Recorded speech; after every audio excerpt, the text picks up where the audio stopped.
She had learned long ago how to control everything around her. The house ran on schedules, the staff moved quietly, and every problem could be solved with a signature or a transfer. Yet there was one detail in her perfect routine that refused to settle. Every evening, at exactly the same time, her nanny gathered her bag, offered a warm goodbye to the child she cared for, and stepped out into the night with a calm smile that never seemed to fade. That smile stayed behind, lingering in the millionaire's mind long after the door closed. It was the smile of someone who carried a full life beyond these walls, and that unsettled her more than she cared to admit. From the moment she hired the nanny, she had noticed the difference. The woman was patient in a way that could not be trained. She spoke softly, listened deeply, and never raised her voice, even on the hardest days. Her child adored her. Laughter followed her through the halls, and peace seemed to arrive with her every morning. The millionaire appreciated her work, paid her well, and assumed that was enough. Still, a quiet question kept returning. Where did she go each night, and why did she seem so fulfilled? One evening, after a long day of meetings and empty congratulations, the house felt unusually hollow. The child was asleep, the staff had left, and silence pressed in from every corner. When the nanny walked out the door,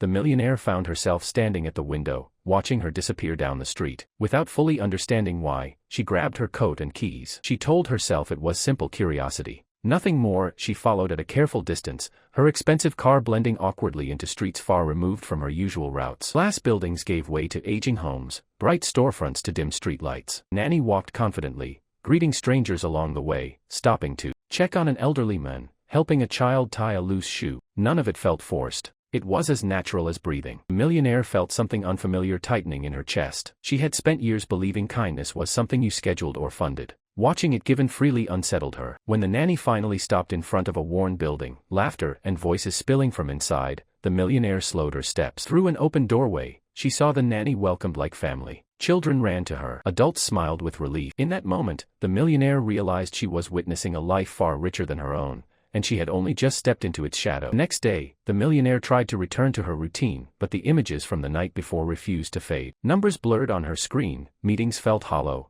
and praise sounded distant. Kept seeing the way people had gathered around the nanny, the ease with which she belonged. It disturbed her more than she expected. She had always believed belonging was something you earned through success. What she saw challenged that belief. That evening, she watched more closely. The nanny moved through the house with the same quiet care, helping the child with homework, listening to stories that wandered without direction, offering comfort without impatience. There was no performance in it. When the workday ended, she prepared to leave again. This time, the millionaire did not follow from the shadows. Instead, she waited, heart racing in a way she had not felt in years. Later that night, she returned to the same neighborhood on her own. Without the excuse of curiosity, the streets felt different, smaller, more honest.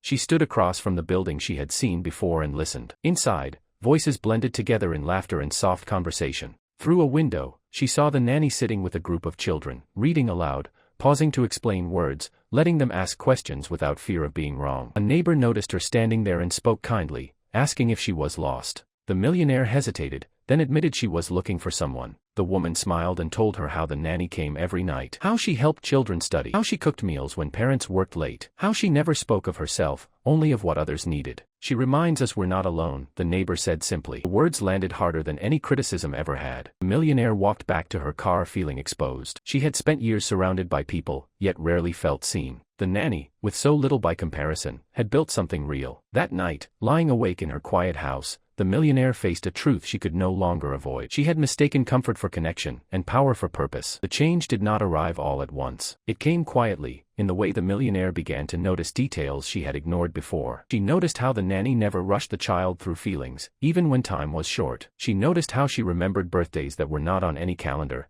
how she listened without interrupting, how her presence alone seemed to calm a room. What once felt ordinary now felt rare. One evening, after the child had gone to bed, the millionaire finally spoke. Her voice was careful, almost unsure. She asked the nanny about her nights, about the people she helped, about the place she went after work. There was no accusation in her tone, only honesty. The nanny paused, then smiled gently. She spoke of loss, not with bitterness, but with clarity, of how life had taken much from her early on, and how she chose to give back what she wished she had received. This, she explained, was something you build, not something you inherit. The words stayed with the millionaire long after the conversation ended. For the first time, she saw the imbalance in their relationship clearly, not of money or position, but of understanding. She had assumed generosity meant writing checks. She had never considered the courage it took to show up every day for people who had nothing to offer in return. The following week, she did something unfamiliar. She asked to join the nanny one evening. Not to observe, not to supervise, but to help. Neighborhood welcomed her cautiously, unsure of her intentions. She felt out of place, her confidence stripped away. But as she served meals, listened to stories,